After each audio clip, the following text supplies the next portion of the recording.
The big three is back in full effect this week because I got a man in the middle here. Donnie, he ducked us. So this week, go put him to his foot to the fire to discuss the NBA playoffs, NFL draft, all that good shit on this week's edition of the Outta Bounds podcast. Keep it locked.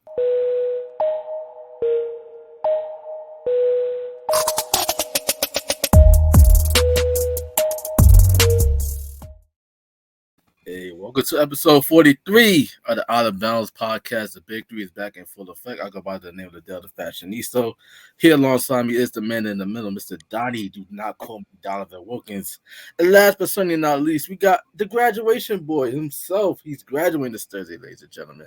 Mr. Noah Austin, a.k.a. Third Eye, a.k.a. Mr. Euro Step to your girl and down that graduation ceremony. So what's good, fellas? How we doing this week?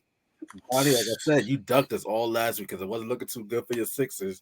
Yes, you was, nigga. It was 3-0, then it became 3-2, and like, we're gonna have an episode. Oh, I can't. I got a family situation. Well, we both know that, nigga. You do not fuck with your family like that. It ain't so I got a family situation.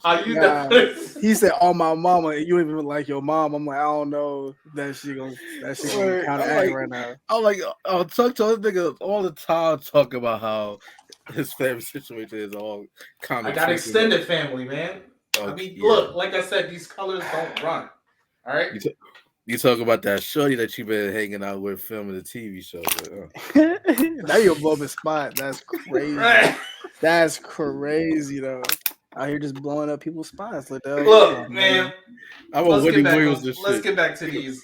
You want to talk about the Sixers? We can talk about it. Like, what's up? What you want to know? That train wreck. That's what like that train wreck. On a scale of 1 to 10, how much of a panic were you in when it was 3-0? And then it was 3-2, and then everybody talking about Doc Rivers blowing serious leads and all. How stressed were you? Let's start there. I mean, I'm still stressed now. I was stressed going into the half of that game. But once we started to pull away, I saw it was clear that it seemed like we forgot how to play basketball that series until the last game. And that's the thing about like being a Philadelphia fan. It's like it seems like our sports teams forget how to play the game every now and then. And every time you want to like have hope, that shit is like stomped out hard. He said every time we have hope is just gone, just wasted, just. But I mean, a lot of people are mad. I feel like being a fan of Philadelphia sports is like online dating. Like it starts smooth, like like you get that swipe right. Yo, like talking all that, but then it ain't gonna go nowhere further. It's so you talk for like stressful. 2 days, and it's like, this ain't going nowhere. Like I remember a couple of years ago when we were in the playoffs, and I was like, why don't we just get eliminated right here, right now, so I don't have to stress for the next 2 months? Like dead ass. Jesus. No faith. You know you did not want that, dog, because there were moments let you have it. Nah, because if they would have went to Game 7 and they would have won in Philly, Toronto. Oh yeah, nah. I'd have an OVO hoodie. Would have a Scotty Barnes jersey. I'd have the OVO championship. Said they didn't want to come back to Philly. They did not want to come back to Philly. Okay, no one's scared of Philly. Go eat a sandwich, bro. No one's scared of y'all niggas, bro. Okay. Even their sandwiches is overrated. I ain't saying all that because they will fight you over a sandwich. I ain't gonna say all that because they fight you over a sandwich now. But we already touched on it. Now our focus. This guy, man. Like, okay, all right. Let's check in on the Dallas Mavericks. Like, how they doing? All right, we lost yesterday, but it's cool. I only want to get past the first round. See, I'm not as delusional as y'all Sixers fan that think y'all gonna win a championship or go to the finals every year. I just want to get past the first round. Luka needs help. He needs help. Like I don't expect to beat Phoenix. Are we gonna get swept? No, I don't think we're gonna get swept. I don't know about that, but okay. We're not getting swept, bro. Don't stand a chance. Suns in 4. We're not losing in 4 games. Suns. I mean, last game, Luka had what, 43. He's in he had like 43-10 and he had 43-10 or something in a loss. So if we get swept, I'm chopping all this off. I'll take that. Let it all go. I'll take that bet. If we get swept, you don't want. I'll take that bet. I'll take that bet. I will take. We'll win at least a game in this series. Out of bounds at Tuck Ferry. Y'all heard it. Y'all heard it here first. If the Dallas Mavericks get swept, I will cut my locks. On screen, we would do a live episode, and I would cut. We'll be on Twitch with it, and just we're gonna do Twitch and just be like, oh, okay, cut that. I mean, I just want to get to the Eastern Conference Finals. Not happening. Now eyes are on James Harden. Not happening, bro. For these first two games. One thing is, right now, Boston looking a little exposed. Because they handled the Nets. The Giannis came in. It was just like bully Jason Tatum. I was just like, ooh. Not KD. I was like, Giannis is a different type of dude. I ain't gonna lie to you. He a different type of dude. He not gonna take being bullied. So you can bully KD, but Giannis does the bullying. So I don't know how they thought that was gonna happen. So he threw Jason Tatum to the floor and went up. I was just like, dog. I was just like, this is gonna be a long series in Boston. I don't think so. I think Boston gonna win the series in 7 games. They can't if they can't stop Giannis. Like we don't need to. We don't need to stop Giannis. Stop everybody else. Yeah, that's all. That's true. We can't let Drew Holiday go. We can't let Grayson Allen go. Wait, Bobby Portis, is he hurt or not? I don't think Bobby Portis is hurt. No, I think he's still out. And we need Marcus Smart to play like the defensive player of the year. That's all. That is true. If he can do that, he didn't get hurt, but he something happened to him. Boston fan. Yeah, I'm a fan of the Mavericks and the Celtics, bro. So I mean, I just like everything Boston, so it just is what it is. Everything Boston. Boston is racist in itself, so I don't even. Boston is the Mississippi of the North. I don't want to do that. There's racism everywhere. It's different in Boston. It's not like I live in Georgia. I live in Atlanta. There's racism here, but Boston is different. Like it's just a different breed. It's a different breed of racism up in Boston. Like no, the Mississippi of the North. That is Boston. Changed my mind. Yeah, we're gonna talk about Boston and Dallas a little bit later on in the show, but first let's circle back. Because, like I said, Donnie basically ducked us last week, so we couldn't present you guys an episode because he was a bit nervous about his Sixers. Because he's a Raptors fan. So how will it look? No, he's a Raptor and a Hawks fan, and they both got eliminated. So we can move on. Oh, okay, you about to get eliminated too, man. I love how people say, "Oh, but you're about to be eliminated too." We're here now. We're here now. All right, bro. You have a better chance of getting a text back from a girl you did last year. Yo, did the Sixers have won it? Wow. You have a better chance. I'm still I ain't got nothing to say to that. I'm still stuck at the fact that he just said you have a better chance of getting a text back than them winning. Facts though. That's wild. Facts though. I mean, Embiid's out. And James Harden not gonna step up. Embiid is out for the first few games. Yeah, but he has to clear for 5 days concussion protocol. He won't need surgery. So he basically coming back when they down 3 games. Got you. All right. That's what this sound like. He gonna come back wearing that Batman mask. I wouldn't say that the Heat are hard to beat.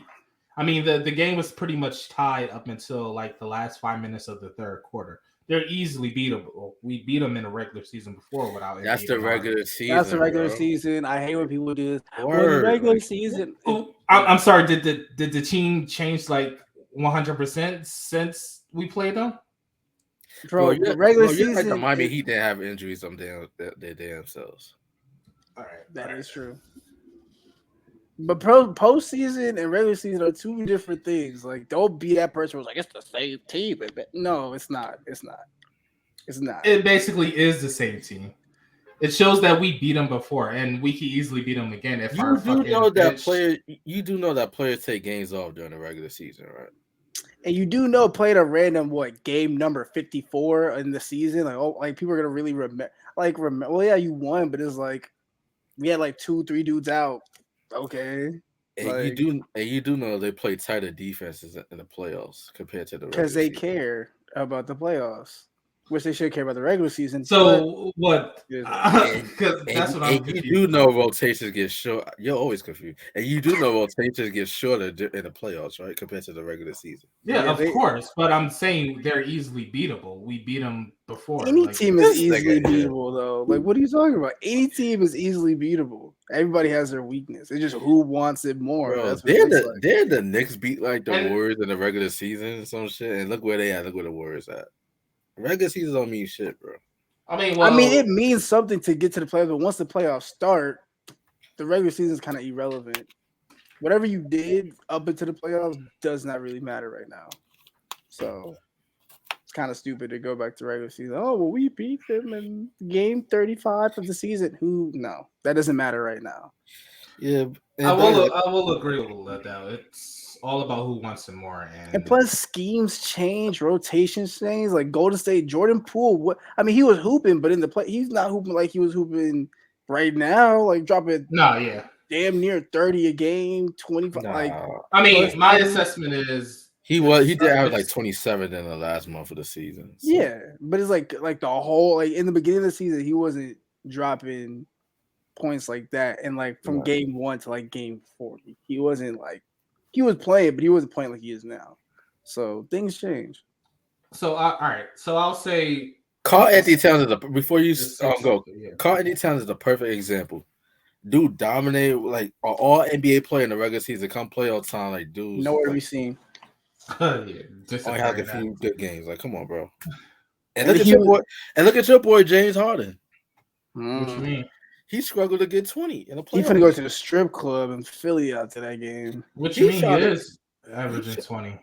He has 6. No, I say he struggles to get 20. He had 16, 4, and 6 last game against Miami. Ooh.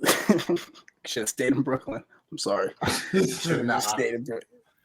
I mean, because even Tyrese Maxey didn't even want to talk to him. He was just like, "Bro, what are you doing?" I saw that clip. That's a little bit. That's because our assistant coach Sam Cassio called him over. Please don't run with that. I was about to say, I'll admit, Tyrese Maxey say, "Yeah, nah, dog, I'm done with this." Wait, hold on. Sam who? Sam Cassio. Sam Cassell. Ooh, I don't know where I got Cassio from. But yeah, he called him over. Please, I know the National League is gonna run with that shit. Like, trouble in paradise and shit like that. Like I saw it on Overtime and like all the basketball Instagrams. They're like, "Is Tyrese Maxey hate James Harden?" Right? Yeah, big one. He don't. Because I remember like NBA TV, like they always do like these phantom playoff episodes, and Tyrese Maxey basically like he looks such a James Harden, like his big homie, so to speak. You're like James, like oh, so, like you believe in me, like how you do that, how you knew to find me on that path. So like they have like a good like mentor-mentee relationship. Yeah, nothing is wrong in Philadelphia as far as our team is concerned. Yeah, nothing might not be wrong in Philadelphia, but what is wrong in Brooklyn though? Because everybody just assumed that everybody was going to be ducking the Brooklyn Nets in the first round, kind of how Don you ducked us last week during that episode. What should have been episode 43 last week, But they got swept by the Boston Celtics. So what do you guys think is next for the Brooklyn Nets? Because that's one of the biggest surprises for me. Like I knew the Celtics were going to win the series. I thought it was going to be like close to like 6 or 7 games. I think that's what my prediction was. But what do you guys think about the future of KD, Kyrie, and Cole in Brooklyn? I think they just have to be. I think they have to be more serious. I think this year with Kyrie being part-time, that was definitely the Nets had a lot of media attention on themselves. I don't think they really had a chance. No, they had distraction. They had Matt, and I think Kyrie even said like, "Y'all was a distraction this season." And I mean, and he was like, call it what it is. He was like, every time they played game post-game interviews, it was always about Kyrie. It wasn't about whatever, but just playing the game wise, they just got beat. I mean, not to say that they need more pieces. Like they still have a solid bench. They still have like Seth Curry coming off the bench. They still have good pieces. They just got beat by a team that wanted it more than them. Yeah. That's what it looked like to me. Like Jason Tatum has something to prove. So does Jaylen Brown. So does Marcus Smart. It just seemed like Boston just wanted that game more than they did. So there's not much you really do for that. Maybe the Nets thought it would be like a something like that. It was revenge from last year because last year the Celtics were basically in the position that the Brooklyn Nets were in and had to go through the play-in to get to the playoffs, and Brooklyn was the 2 seed that year, and the Boston Celtics got demolished by Brooklyn. Granted, that team had James Harden on it, so it's kind of different, but yeah, I feel like this season was just take back season for the Celtics, and they got more out of it. Every game was close, just about though. Like it's not like Brooklyn got blown out. Yeah. One has to think if they had Ben Simmons, which a lot of people thought that Ben Simmons would play. I never thought he would play. I'm kind of done with Ben Simmons. Like, I'm not gonna lie. I'm done with Ben Simmons. Like, at first, did not just say that, Liddell. No. Because listen, I gave Ben Simmons I gave him the benefit of the devil. Okay, go to a new team, figure yourself out. Buddy's over there chilling. Like, I'm about to play for Game 4. I'm like, okay, they have a defensive presence now. Someone can guard up with Tatum or whatever. So there's a new defensive presence. And he was like, yeah, by the way, I'm not playing. It's just like, yeah, I got to say this. I need apologies from both of you guys. I'm sorry, because Ben Simmons, dog, for what? I appreciate you, Liddell. Because he's what am I apologizing for? Because what have I been saying since day one of this year? You said a lot of shit, bro. About Ben Simmons. I said he doesn't want to play. He really doesn't. Let's be honest. Like, go ahead. You have to look at it this way. I'm just playing devil's advocate. Please. Right? You have to look at it this way. These dudes, these players, they don't think team first anymore. They think about their own personal brand. There's very few players in the league that value, like, okay, like have that old school mentality. Okay, like I gotta work for my city, I gotta work for my team. Damian Lillard, he's one of them. Bradley Beal's another. Because Giannis Antetokounmpo is another. Because prior to him winning a ring, everybody, like he needs to get out of Milwaukee. He's never gonna win there. He won over there. Bradley Beal is adamant about wanting to stay in Washington and figure it out. Dame is adamant about wanting to stay in Portland and figure it out. Even though they trade one of his closest friends, is CJ McCollum. You can say the same about Devin Booker. I mean, when Devin Booker first got drafted, Phoenix wasn't the Phoenix Suns that we see now. They were saying Devin Booker got to leave. Devin Booker got to get traded, and he stayed. Now look at Phoenix. Yeah. So it's rare that you have dudes like that. Ben Simmons, he's cut from the cloth of like the LeBron James and Zion Williamsons of the world. But I know you're looking for LeBron James, but this is what I mean. The fact that he went with LeBron James and then Zion, I was like, "What the? Where is he going with this?" Please let's let him finish. Hold on. Let me land this plane. LeBron James basically cares more about his own personal brand, his own legacy, more than like in regards to the team that he plays for. Look how he left Cleveland the first time. He blows up teams. The rapper with Miami. How when they got demolished by the Spurs, he's like, all right, I'm out of here. D-Wade's getting older. Chris Paul's getting older. Let me go to Cleveland. They got Kyrie. They got draft picks. Let's go try to flip that, get Kevin Love, get the pieces I need, and then they won a championship with that crew. That ran his course because Kyrie won it out. They brought in Isaiah Thomas. He wasn't the same Isaiah Thomas. Anything like that. D-Wade is clearly old. D-Rose didn't fit and all that. What does he do? He said, you know what? I got this show on HBO called The Shop. I need to get out there in LA to maximize my opportunities. And that was one of the reasons he said. Right. Ended up doing the Space Jam movie, which we're not going to talk about because to me that movie does not exist. But hey, he did the movie, so props out to him. He got Uninterrupted. He made that to a popular thing. He got Clutch Sports. He expanded with that. Like, okay, so the move to LA worked out for him. He also won a championship over there. Now, what is he focused on now? Okay, well, he's going to go wherever his son Bronny goes. If that's the Lakers, cool. If it's like fucking the Orlando Magic, he'll do that too. He's the one play with that. You see what I'm going to? Like LeBron, he basically values his own personal brand. I feel like when you get to a point in your career where you've kind of done everything, I think, not to say that like it's an excuse to do that, but I mean, if you're in LeBron's shoes, but he did this before he won. Before he won, he was doing this. Because he was the best. I mean, no. Okay, but no. Mr. Wilkins, how many times have you said Ben Simmons is the All-Star? After the Miami Heat, LeBron, I would say that's when he was really more so thinking about his legacy. After the Miami Heat stint, and he went back to Cleveland and started playing GM and picking and choosing people, then yeah, I can see that. But like pre that second term in Cleveland, no, he was really just about I want to win a championship. I want to go to Miami. I want to link up with Dwayne Wade and Chris Bosh and do this, and that's what he did. But after that, but what's the common thing here? He put himself in the best situation for success. He put himself in the best possible position to be successful. I would agree with you, but here's the upside of what he did. Every team that he touched won a championship. Yeah, it did. As soon as he left, they got demolished. And that's not his problem. Okay, I'm glad you said it's not his problem. Cause now let me make my point on Ben Simmons. Oh, please. The Brooklyn They are Nets, not the same. The Brooklyn Nets down 2-0 without him. Mm-hmm. Okay. He was supposed to, they said he might come back game 4. They was up game 3, they ended up losing game 3. Why the fuck, if I'm Ben Simmons, I wasn't out there, like we supposed to have KD, Kyrie, they supposed to be superior hoopers, two of the best players in the world. And they basically, those two guys, they basically were the fabric of last year's team that beat the same Celtics team. Just about the same Celtics team, just that now they have Al Horford again, who's older. You know, they go down 3-0. The plan was for him to play game 4. That was the plan.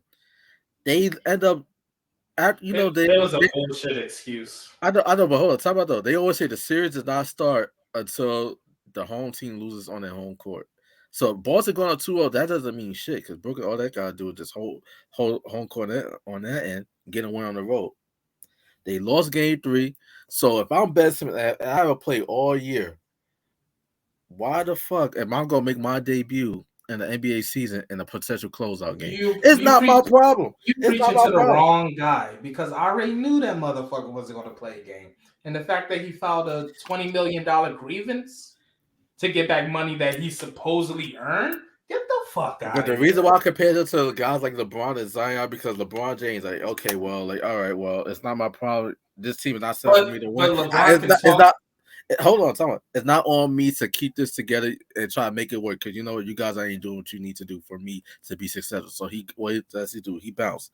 Zion Williamson, they claim that he does not want to play in New Orleans. Like he's very adamant about that. You know, he gets hurt. He shows up to camp overweight and all that. What does he decide? The team starts off slow out the gate. He said, okay, well, I'm going to shut it down. I don't want to play this year. He had an opportunity to play in the playoffs as well. He's doing 360 dunks and warm-ups. He was supposed to surprise him with a game 7. He could have played. He could have played. Right? Just like Besson. Hey, he chose not to. DeMar DeRozan said it best. Like what season or 2 ago, he said, "In this league, you got basketball players, you got hoopers. It's just what it is." And Ben Simmons is a basketball player. Ben it's Simmons, a job to Ben Simmons. It's a job. It's literally a job to him. It's a job to Zion. But I might get some heat for this. And here's where I get pissed off at. I can't say the same for Bron. I didn't mean to interrupt you, Donovan, but I can't say the same because Bron does kind of care about his legacy a little bit, like basketball. He cares about his personal legacy. He does not too much care about the team that he plays for. It's just a business at the end of the day. I feel like you can only say that now because he got older. I feel like it's always been that way, bro. It's always been that way since his first Cleveland stint. That's why. I guess you can say the same thing for KD. Since KD was like, "Oh, I'm gonna go to same goes for KD. Same goes for KD. So would you say superstars have that mentality? But KD is a hooper, though. I'll say KD. So Brian a hooper? Hold on. So Bron not a hooper. We really talk about the kid from Akron, not a hooper. I have not seen LeBron James play in any summer. He used to play with Melo. The Drew League when they had the lockout, he was playing at the Drew League. The Drew League, and he also played like in Brooklyn pickup games. Buddy, 37. That was KD was doing that. But no, I know. But LeBron also did it. So you want Bron right now during the summer to go start hooping in Dykeman? Buddy, 37. You want him to just go to New York and play? First of all, no. Here's why. Because for the simple fact that like he had so many injuries over the course of the season. That's his major excuse as to why this Lakers team plummeted and didn't live up to expectations because they couldn't stay on the court together because of injuries. So why should he do that? But KD coming off a torn Achilles and all that was also missed some time during the regular season last year for the Brooklyn Nets, played in the Summer Olympics and won a gold medal. So that's why I said KD is a hooper. Okay. All right.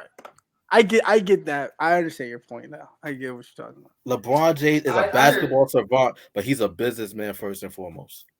Yeah. He cares about his Simmons. LeBron cares about his brand and his image. KD does not. Ben Simmons just don't care in general. That's just he don't care about his image, basketball, nothing. Ben Simmons just does not care about nothing. But trying to get back with Kylie Jenner, Kendall Jenner, whatever. So, I mean, I just want to say what the Philadelphia fans been saying for the past 5 years.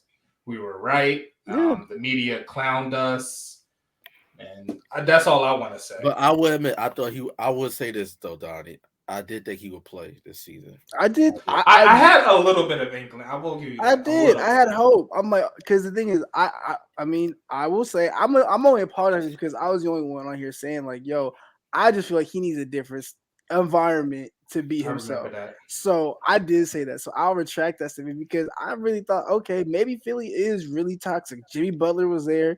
Jimmy Butler went to Miami, and now look at Jimmy Butler. So I'm thinking it's the same thing. Where it's like, maybe Philly really is toxic and he really does need to lead. And I'm like, okay, cool. You go to Brooklyn, you got Kyrie and KD, two of probably the best players right now on your team, and you just all you gotta do is play. You even gotta score. You just gotta play defense. Like he didn't even have to score the ball. He really just had to go out there and play defense, which he's good at.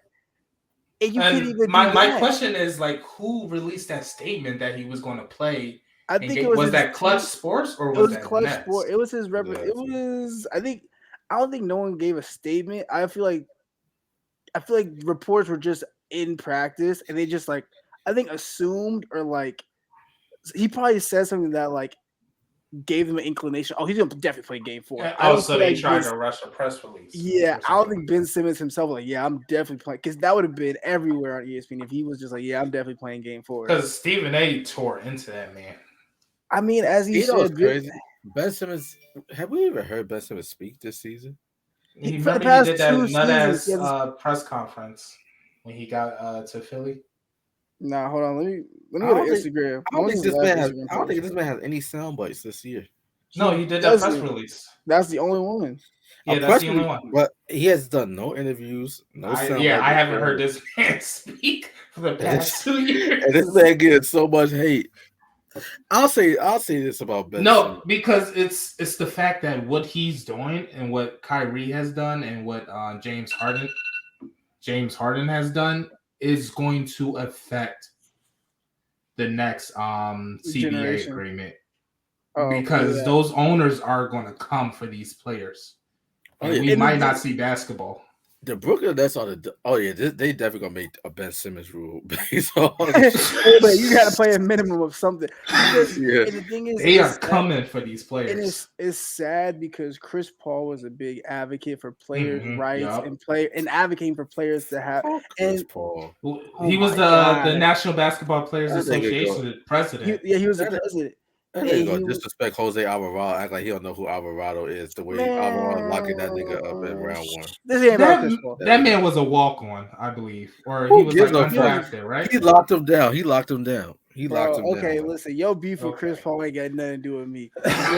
all I'm saying is Chris Paul advocated for players' rights, and the NBA granted that, and now what these players are doing are just essentially giving them ammunition to reenact whatever rules they put in place. Because now it's like, we invest in y'all and y'all just don't want to play. What do you expect us to do? Because at the end of the day, it is a business.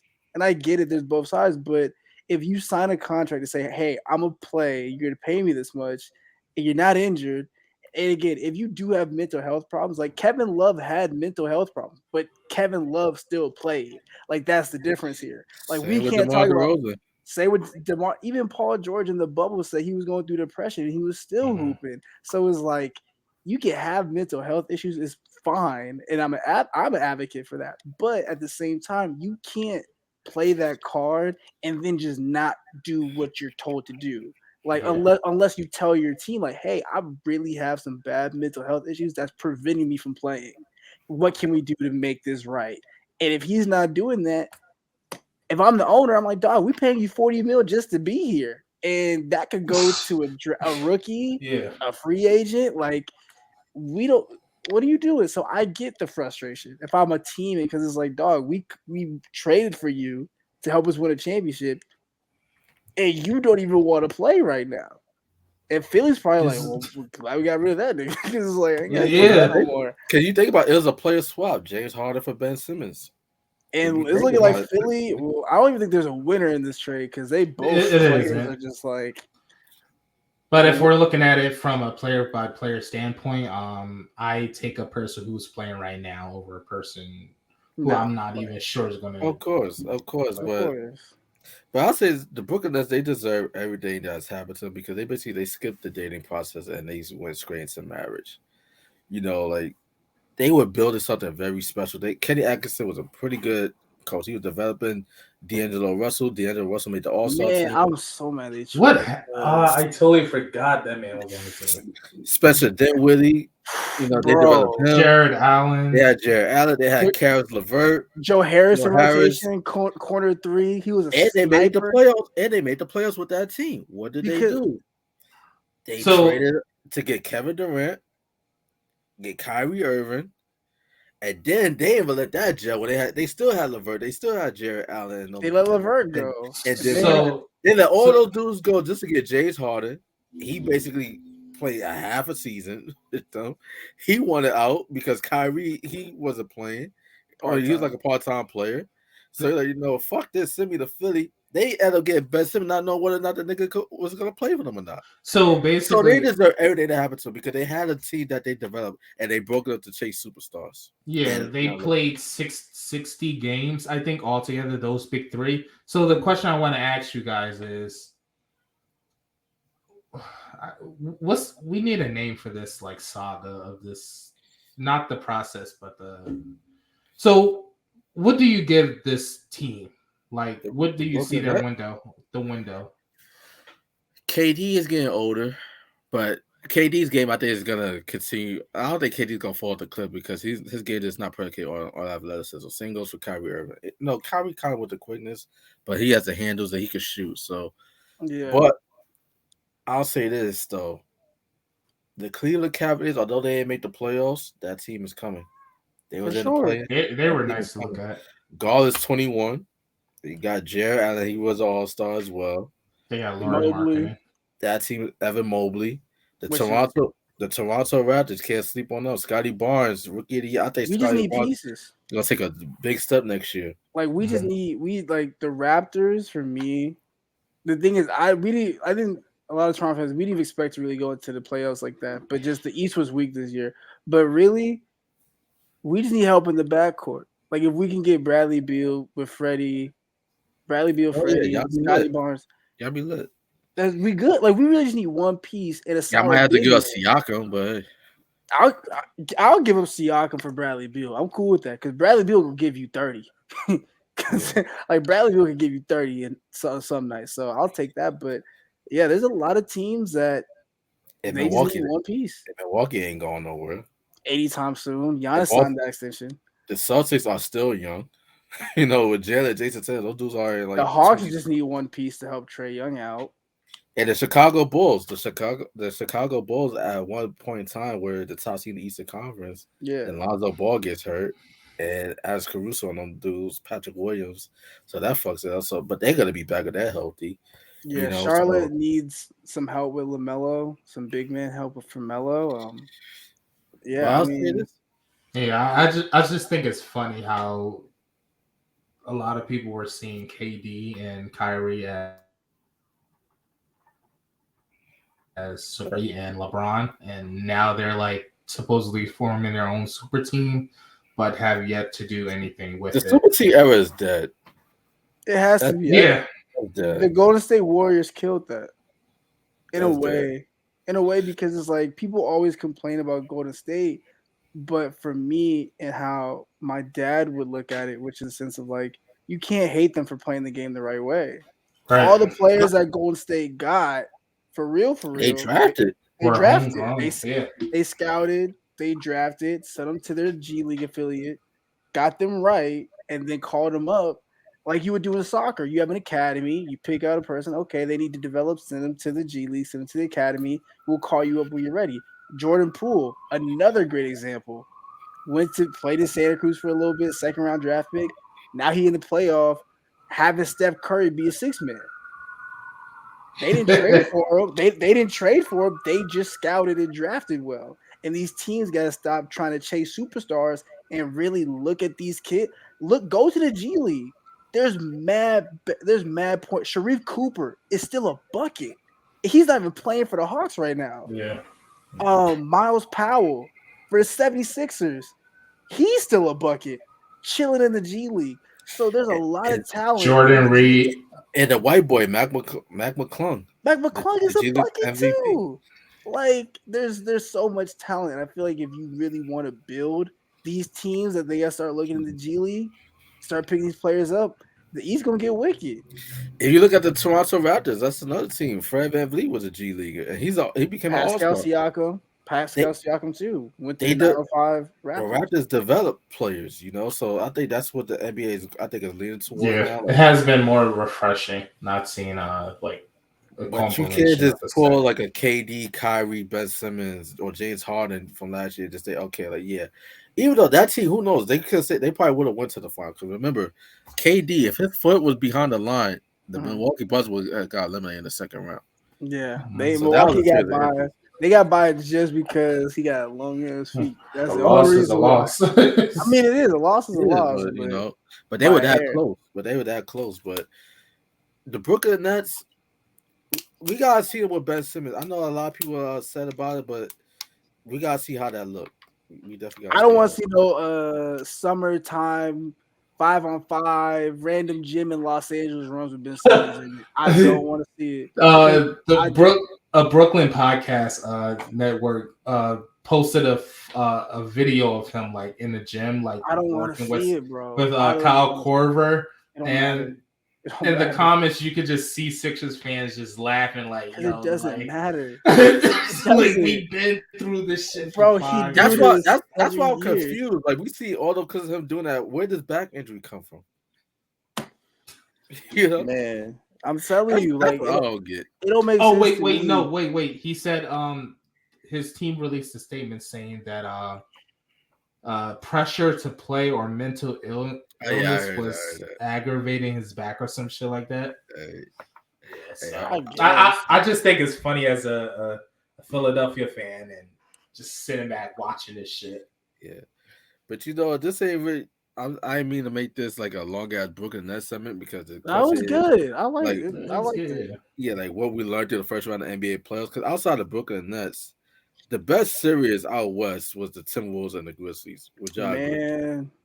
That series was. You had some word for the worst for the Grizzlies, right? Yeah, that was the best first round series. The Grizzlies, this Grizzly team, the Memphis Grizzlies, they remind me so much of the OKC Thunder from like 2011 through 2014. Because that team was basically like with Ja. Like Ja, to me, he's kind of like the Russell Westbrook in a sense. They don't have a Kevin Durant. They do not have a Kevin Durant. If you ask me, this team is actually more closer to the 2011 Bulls because you got Ja, the superstar, and you got everybody else. No disrespect to Desmond Bane. I just don't think he's quite there just yet. But I think he has all-star potential. But these Grizzlies, like, they're a young, fun team to watch. Kind of how the OKC team back in the day were Harden, KD, Westbrook, Serge Ibaka and them dudes. Like they're cocky. The atmosphere is crazy. Kind of remind me of the OKC atmosphere back in the day, like a college atmosphere.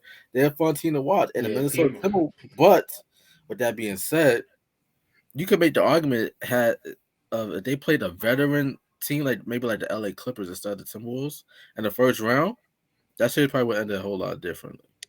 Because the Timberwolves, they basically showed their age. Because these were two of the youngest teams in the NBA that went at it in these playoffs. I think most people agree with that. If they face the tougher team, the Timberwolves, they played young. they play like a young team, but at the same time, no excuse. Because Karl-Anthony Towns supposed to be an all-star, and Karl-Anthony Towns is gonna be an all-NBA player this year. He most likely gonna be third team all-NBA because I believe Jokic and Embiid they're gonna take the first two teams. But Cat, he did not play like an all-NBA player in this year. He's very inconsistent. They're Anthony calling. Edwards They're calling for was him to be released. Cat. No, Yeah, why that's what the fan base is saying. I mean, I get why they would want him to be released, but you mean they're not gonna traded? release him. You mean traded? Yeah, Trade. I'm about to say That's what I mean. That's what I mean. This ain't 2K. They ain't just gonna give him up for free. But I mean, Cat, I think he's just I don't know, dog. Cat is just like He doesn't have that dog in him. He don't. He But does, you know and who it's does? sad. Anthony Edwards. Oh, for sure, because Anthony Edwards was mad. He was mad, like he was staying on the court mad because Anthony Edwards from Atlanta, like Atlanta basketball players, they got that dog in them.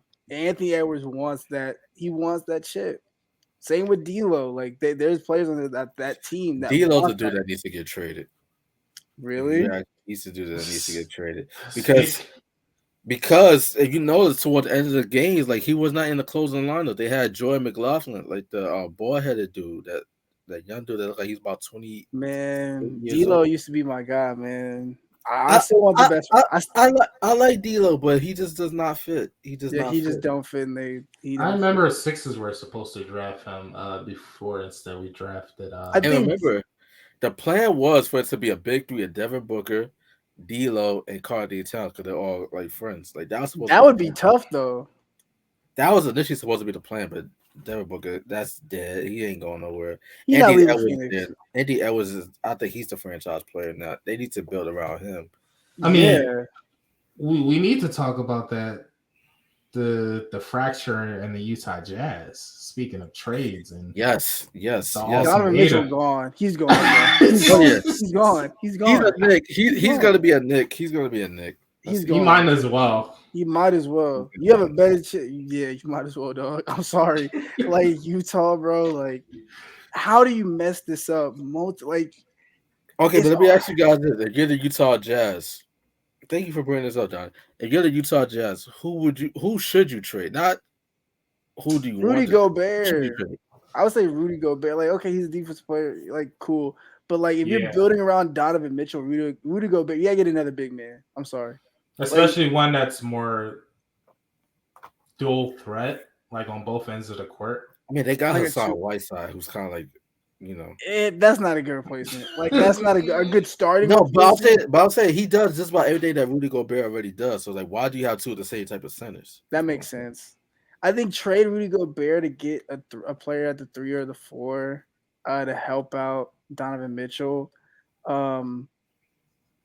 I don't know who's the Utah Jazz point guard because I know Donovan Mitchell.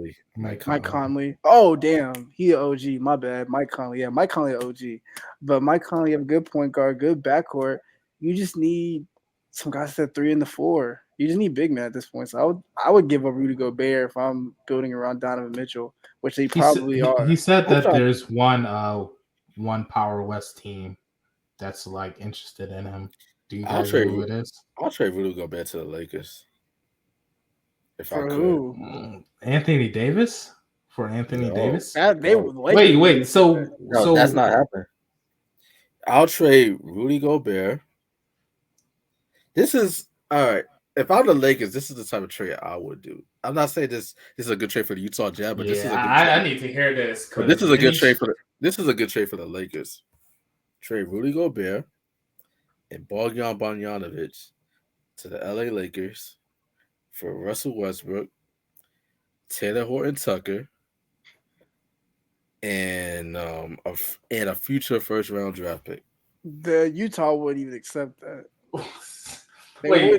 Even if so, you're gonna have Anthony Davis and Anthony Davis gets to slide back to a position that he's more comfortable at, the power forward position. And you have Rudy Gobert at the center. But the thing is, if I'm looking at it from the perspective of Utah, why do we need Russell Westbrook? You got Mike Conley, you got Donovan Mitchell in the backcourt. your bench is pretty solid. We don't have a need to have Russell Yeah, Westbrook. what does Westbrook want to play the And three? Thornton, and Hold on, my bad. You would not trade.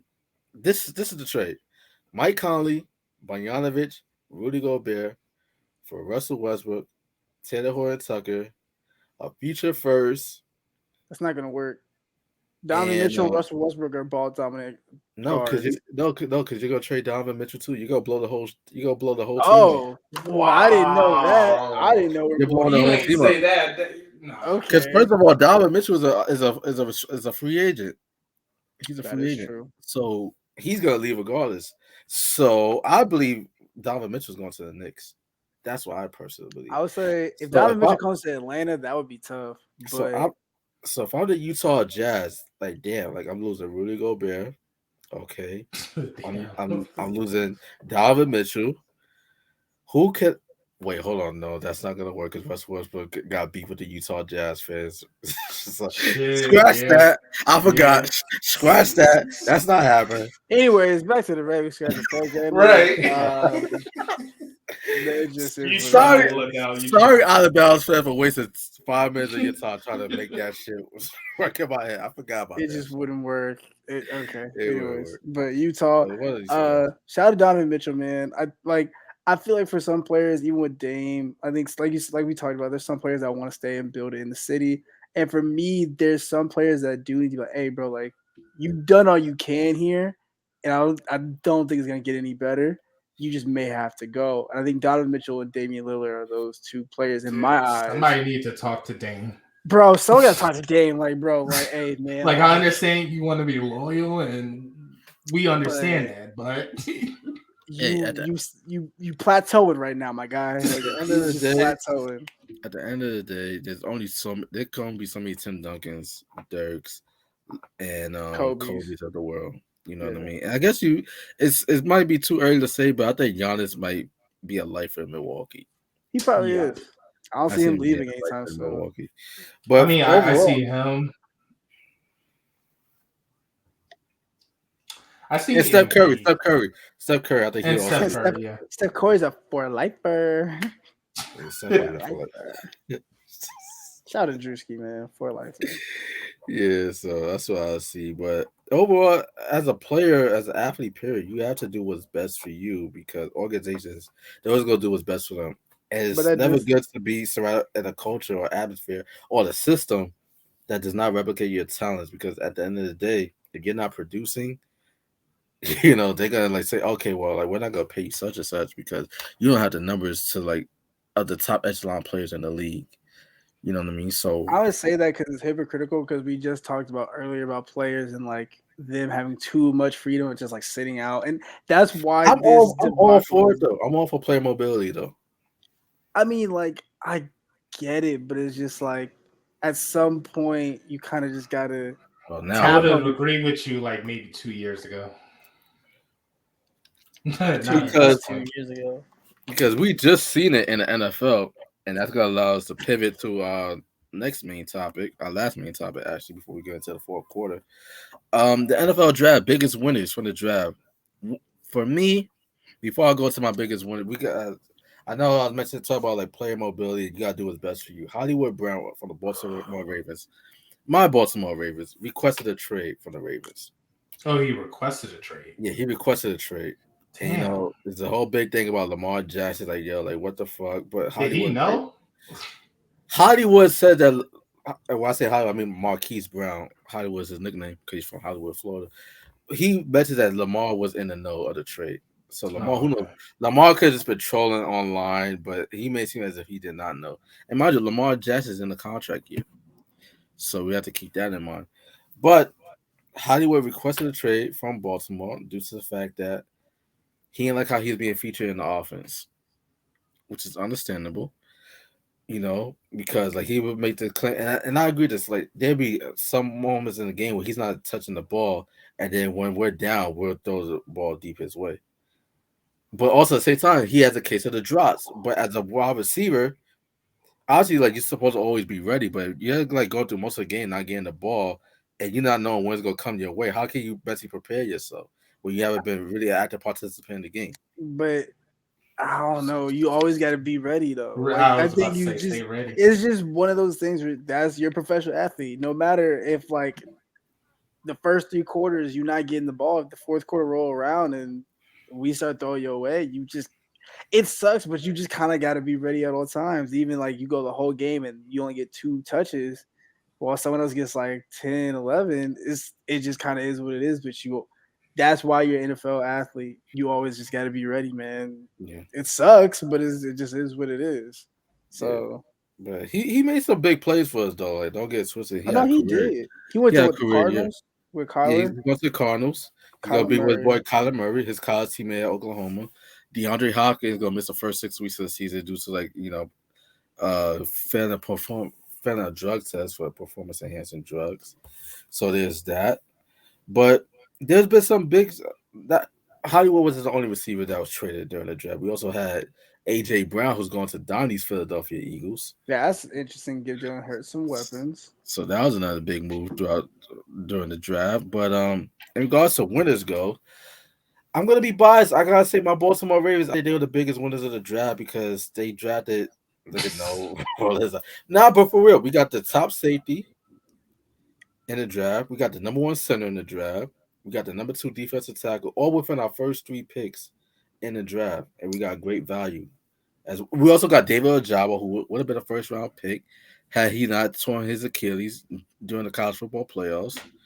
So I think we killed the draft. We didn't get a receiver, but hey, you got Odell out there, you got Jarvis Landry out there, you got Julio Jones out there, you got Antonio Brown out there if he ends up back in the NFL.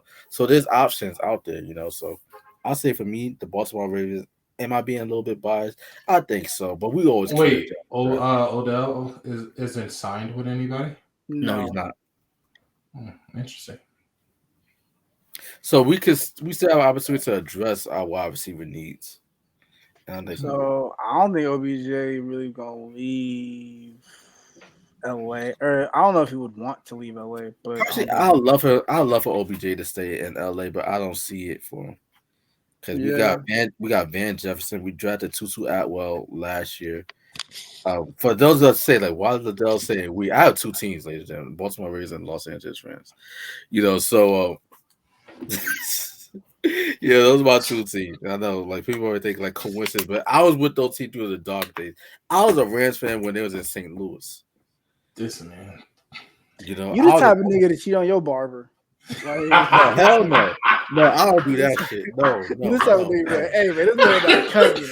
I gotta go with somebody else. Bro. I gotta go to the other 2. Fuck that. No, number 2, bro. I went the whole pandemic without getting. That's how I started growing my hair back out. I went the whole pandemic without getting a bar. Go to the bar. So how you a sports analyst, but you have 2 teams? What's wrong with that? I don't know. I just think that's weird. I mean, I get it. I mean, I go for the Chargers when the Jets are ass because it's the Jets. But now I was gonna talk about the Jets for the draft, but I'm gonna say that for later. But I get it. Like the Jets are just hot ass. I'm like, oh, I like the Chargers. I need someone to root for, and it was what it was. But I'll always be a Jets fan. But it makes sense in my case. I fell in love with the Reds due to the colors. Like I liked the blue and yellow helmet when I was a kid. Because I used to collect. I remember back in the day, you used to have like the helmets, the little machine. You put 25 cents in the machine. I remember. And get the gum ball type thing. Yeah. The first one I got was a Rams helmet, and that became my team by default. I became a Baltimore Ravens fan because I'm a fan of the University of Miami, the Hurricanes, the U. And Ray Lewis and Reed, those guys were also on the Ravens. I'm like, oh shit, my guys from the Hurricanes are on the Ravens. So I adapted that as my secondary team. So that's just how it happened. Anyways, y'all niggas think I'm a bandwagon. No, at least bandwagon a winning team. I mean, the Rams did win the Super Bowl, so I get it. But wait, hold on. I thought he said at least you bandwagon wins. So you apply to our bandwagon losers? I mean, Baltimore a winner. We were in first place before Lamar Jackson got hurt. So you're a loser. Okay. Donnie, I know you're not laughing. They go with your Philadelphia Phillies and Flyers and shit. Yo, you live in a city of losers. I mean, at least Donovan's loyal. I can give him that credit because, like, I'm loyal too, nigga. you don't live in the DMV right now. You're not a Giants fan. You're not a Jets. See, I'm a Falcons fan by like. What was the last episode on Talk that we did? Damn, I had an eventful couple of weeks. We talk about potty relationships, right? Oh yeah. Mind you, when he lays out there, I'm not trying. I'm just using that as an example in regards to like you just look at like a. You know what? I'm never gonna set myself up. We do not want to slap the shop on this. Because you got a big contract guys, in play. NFL just nix that. Just nix that. I don't know where I also think the Philadelphia Eagles were pretty good in this draft. I think the Jets, in my book, and it's not even because I'm biased, but just like looking through the draft and who they picked some solid people for the first time in a while. They picked players that they actually needed, and that's actually going to help the team. Sauce Gardner.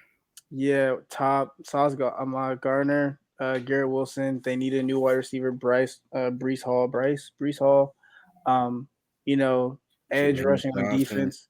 Yeah, so I think they definitely have some solid pickups, and so I could probably finally take my Jets jersey out the closet. That joint got dust on it now. So where are you predicting they fall this year? AFC North. I think not at least number 2. I'm gonna say AFC East. That's playing the East. What the fuck? I've been watching too much NBA. I've been really watching the NFL like that, so forgive me. But AFC. Where you see the Ravens, Liddell, and your other team, Chargers, Rams. First of all, I would never root for the Chargers. Ew. But for my Ravens, if we stay healthy, because we were 8-3 with a team, and we were number 1 AFC with a team that did not have our top 2 running backs. We were missing Marcus Peters, our second best corner outside Marlon Humphrey. Some may argue that Peters was our best corner. We did not have him. Calais Campbell was in and out of the lineup. We had injuries all over. Even with our offensive line, our all-pro left tackle wasn't playing. We were still 8-3. With this draft, we got better. And those guys come back healthy. I think the Baltimore Ravens are easily the best team in the AFC. Even if we do not get another wide receiver, because I believe in Rashad Bateman. I think he's going to ball out this year. I think the Baltimore Ravens are the best team in the AFC. Everybody stays healthy. In regards to the Rams basically, we get great value in the draft. Like, we do not value our first and second round picks. We basically trade all those guys just to win the Super Bowl. It worked out. So we got Bobby Wagner, best middle linebacker in the NFL, to anchor the defense. We lost Von Miller, but we still got Aaron Donald, Leonard Floyd. Jalen Ramsey's the best corner in the game. Cooper Kupp, we got Allen Robinson to replace Robert Woods. If we could bring back Odell, cool. If not, then all right. Van Jefferson's gonna step up. Tutu Atwell's gonna step up. I think the Rams will be solid contenders to possibly repeat as Super Bowl champions. All right. Ravens ran Super Bowl. That's what I'm hoping for. That'd be the best of both worlds. But we also can't discount the Detroit Lions. The Lions had a great draft as well. They did. Their Lions did have a really good draft. Can't even lie. They did. Great pickups. The team definitely needed it. So they did a good job. Yeah. Bro, all right. Let's get to the fourth quarter, our last segment of the show, where we ask rapid fire questions in regards to the world of sports. Also, we're going to give you guys our predictions for the second round of NBA playoffs. I know we understand that it gets underway, but it's only been like one game each. I believe there's the Heat and Sixers are playing game 2 right now. The Celtics and the Bucks, are playing game 2 right now at the moment. So, but at the time that this airs on YouTube, that game will be already finalized. But yeah, let's just start with the playoffs since I just ended with that. Like, what's your predictions for the Bucks Celtics? Like, who you guys got winning that series? There's no games on today. No? Unless I'm looking at the wrong schedule. Yeah, I might be looking at the wrong schedule. No, the Celtics and the Bucks are definitely playing. And the Warriors and Grizzlies are playing tonight, so yeah. So I would say if we're going to the East first, Bucks in 6, and then I would say Miami is 6. Yeah, Miami is 6, Bucks in 6. Okay, what about on the West? Phoenix in 4. Phoenix in 4. Realistically, I would say Phoenix in 5. Golden State in 4. Yeah. Oh, so Golden State go sweep Memphis. Yeah. Wow. Shout out to my boys out there in the Bay. Shout out to Jordan Poole. What do you say, Dottie? The real most improved player of the year. I'm gonna keep the West the same, but I'm gonna say Phoenix in 4. For the East, so I'm cutting my locks there. You said it, not me. For the East, I'm gonna say. I think they ain't gonna remember this bad anyway. Bucks in 6. It's like it's not recorded. We can go back, but okay. Right? Yeah. No one's gonna remember this. Just go back to the episode. As for the Sixers, depending on when Embiid plays, I say Sixers in 7. Okay, these are my predictions. No. Heat in 7. Damn, they could talk all that shit. Don't believe his own team. I had to come back down to earth. No, I'm not. Okay, this is what I'm gonna say. I'm gonna say Heat in 4. This is a sweep. Y'all niggas getting swept. So Heat in 4. Celtics in 7. Suns in 5. Warriors in 6. Those are my predictions. Warrior. Last main question. This is a question that you brought up. I got a little bit fired up, kind of like, how dare this motherfucker?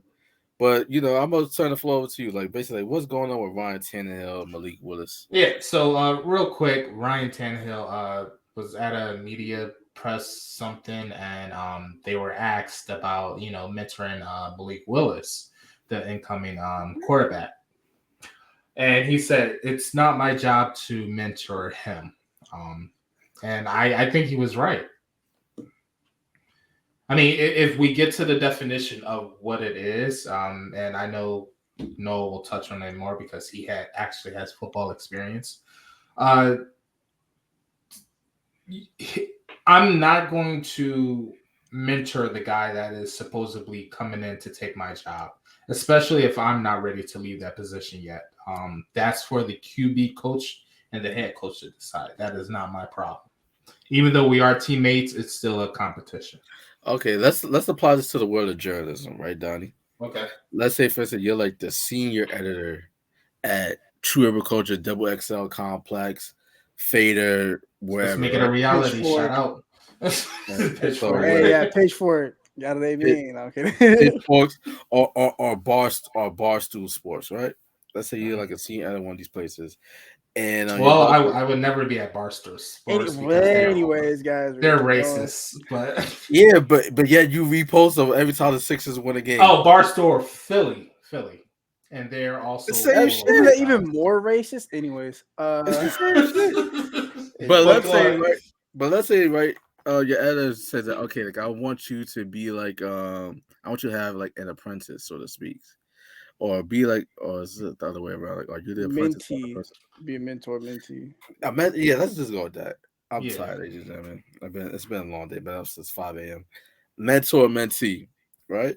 So, would you be telling your boss, okay, it's not my job to basically train this up and coming journalist, so to speak, like teach them everything that you know, have to share the same experiences that you've experienced, attend like industry events and all that. Like, would you basically tell your boss that it's not your job to do that? So, am I the senior writer or am I the the editor? Like, I'm. Bro, it doesn't matter. You're in the head position at a magazine. Okay, I'm head of the department. Then yes, I would. But if I was like still a writer, technically. Okay, nigga. You're a senior writer. You're an experienced. It's a hypothetical. It's a hypothetical. He's making it difficult. No, because that might be my reality. Fuck you, my God. You're a senior. I'm manifesting it for you. The senior editor at Pitchfork. They bring in okay, senior editor. Then yes, I would mentor him. Okay, but isn't the starting quarterback supposed to be the face of the franchise, so to speak? Yeah. Yes. Is he the franchise guy? Oh my god. No. Because I look at the Titans and I see and immediately think, oh, Derrick Henry. Yeah, but there is a running back. Running back We're is talking about the quarterback right now. Running back is the most replaceable position in the NFL. And Dante Foreman filled in pretty nicely for it would be nice if he took the time to mentor him. But at the end of the day, we have a bunch of staff and mentors for this. We have a QB coach. We have a head coach. Like we have these trainers, developments, and stuff like that. I'm different, bro. In a position trying to lead my team right now. I don't want to be worrying about this fucking little rut. About worrying about trying to train. So the black man is the rut. Okay, got it. I was trying to think of like the little pig. Got it. Yo, Pitchfork, if you see this, this does not align with my views. I'm still waiting for my media pass. That's why I'm just quiet. That's why I'm not gonna say that because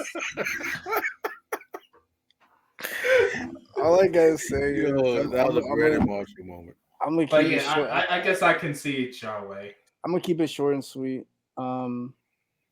It's not your job, but I think it's one of when you play sports at a certain level.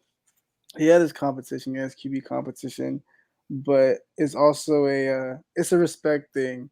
And I think if you have a couple of years under your belt in the league and they draft a quarterback, he's gonna need somebody to talk to because the only other person that understands what he's going through is probably you. So it's like, and you can the thing is you can teach someone everything you know. They may not apply it. They may not have the same drive as you. Like you saw Kobe. Kobe was mentoring Devin Booker. They would always come hoop with him in LA, and he literally taught them what he knew. But are they going to apply it the same way that Kobe applied that made him Kobe? They wasn't in competition with each other. They were from two different teams. But they still play each other? Yeah, bro. What are you talking about? Okay, all right. My mistake. You're right. You're absolutely like right. Michael Jordan. Like Michael Jordan. There's a famous one. Michael Jordan. He'll play with all these dudes in the summertime. And MJ was like, yo, they don't know that I'm about to steal all their moves, study their moves. That way I could be prepped against them come playoff time. They couldn't grasp that. But see, some people aren't built like that. So Ryan Tannehill could give him the sauce to be the starting NFL QB. But if Malik Willis doesn't have that drive to pick up that knowledge, then you can't really do nothing about that. But the thing is, you should be scared if he is beating Ryan Tannehill to the facility. He's always early. He's doing the right things. And then you're teaching him knowledge on top of that. Then, yeah, you can be worried because he may have more drive than Ryan Tannehill to be a starting quarterback. I think he's scared. So it's like, if you scared, okay, cool. Maybe you got to look at yourself in the mirror. Like, maybe I got to be a better starting quarterback. No, I'm really. I'm going to say this about Ryan Tannehill. Is Ryan Tannehill the first quarterback to say this? No, he's not. Joe Montana has said this in regards to Steve Young. Brett Favre has said this in regards to Aaron Rodgers. And look what happened to them. What do those four quarterbacks have in common? They're all pretty good, great quarterbacks. Hall of Famers, right? Yeah. Joe Montana was a Super Bowl champion and two-time league MVP when he made those comments. Brett Favre was a multi-time league MVP, Super Bowl champion when he made those comments in regards to Aaron Rodgers. What has Ryan Tannehill accomplished in the NFL? Nothing. One Pro Bowl. He got a comeback player of the year award. Cool. But overall, he's been mostly like a game. Nobody's ever said Ryan Tannehill was a top 10 quarterback in the NFL. He's a mid quarterback. Okay. Yeah. He's mid. Perfect word. He's mid. He's not in the class of a Mahomes, of an Aaron Rodgers, of a Tom Brady, of a Lamar Jackson. So wouldn't that be more incentive for him to what he said? Oh, it's not my job because I don't have that type of experience. No. It's not. It's not because you have to think of it like this in terms of like politics, so to speak. Ryan Tannehill is basically saying a quarterback who's basically not elite is basically saying that okay, the organization that basically drafted his replacement because Ryan Tannehill he's 33 going on 34 years old. So he has more years left behind him than he does right in front of him as a starting quarterback in this league.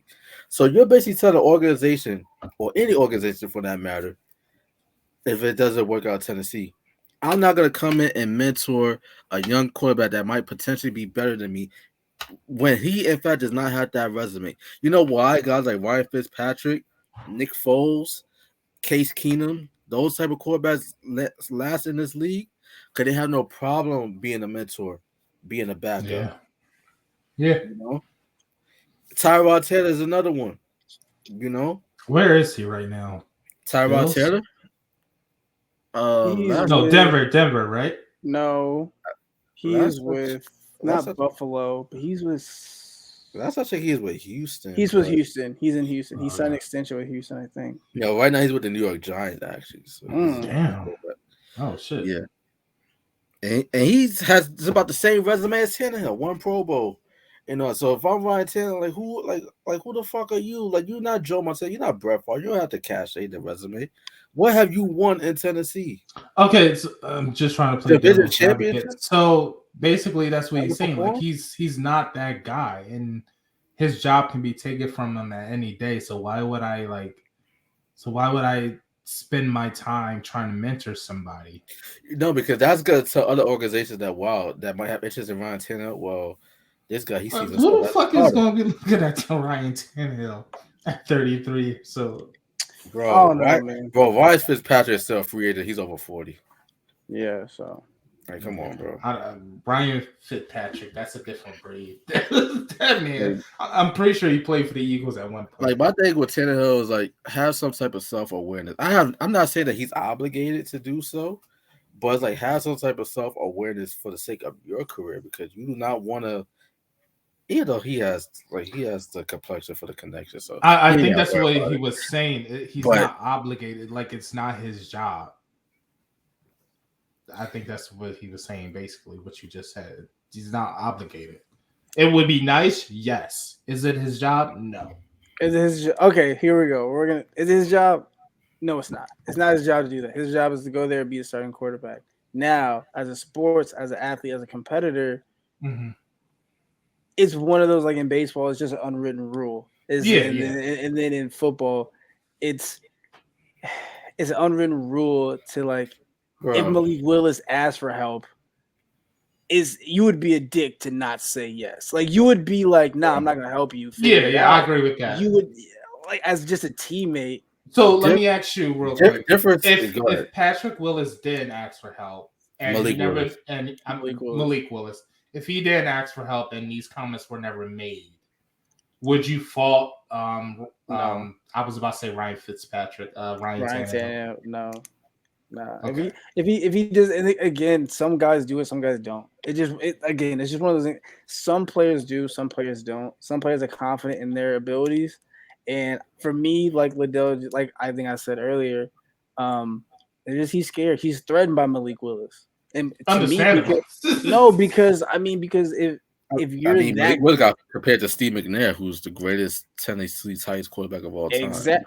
Exactly. So from my thing is Ryan Tannehill, he may not have meant it that he's scared, but he's definitely like looking over his shoulder. Like this kid he has really great precision. He can run the ball. He can pass the ball. He can stay in the pocket. He's pretty good. So let me spend my summer. But it's not like Tannehill. But it's not like Tannehill is trash though. Nobody's saying he's trash. He's not. But it's like Malik Willis not gonna come in and start season 1. No, he's not. He's not gonna start game 1. But he's a part of that quarterback. But the thing Mahomes didn't start his first year. But the thing is, Malik. But that's the thing. Ryan Tannehill is just now he has a clock on his back. Yeah. When he didn't get drafted, there was no clock because it was only Ryan Tannehill and whatever backup that they had at the time. Now that you draft a quarterback, you nurture for a year to potentially be really good. Now you got a clock on your back. Now you really got to do something right now. Because if you don't, we got Malik Willis in our pocket who's ready to do what he got to come out here and do. So, now Ryan Tannehill got to be like looking over his shoulder now. And so, yeah, he probably gonna feel threatened. Yeah, he probably gonna be scared because he's looking at okay, this kid's younger than me, has a bigger skill set, wheelhouse of things he can possibly do for this team at that position. Anybody would be intimidated. So yeah, he probably isn't. But I'm not. It's not my job because he just doesn't want. Like Donnie said, he probably doesn't want to help him get dig his own grave. And So, and you know what? I have two more points, and then we're gonna wrap this up. And I'll open the floor to you guys to make the last closing points on this segment here. Thing is with Tannehill, all right, that might be how he feels right now. But other organizations, they might look at Ryan Tannehill and say, like, wow, if we bring this guy in to our organization, and like I said, nobody's saying he's a bad quarterback. He's a fine quarterback. You could win football games with Ryan Tannehill. Can you win Super Bowl with him? Probably not. But you can win football games with him. But other organizations might be looking at this guy saying, like, okay, let's say, for instance, Malik Willis will take over eventually. That's what they drafted him for.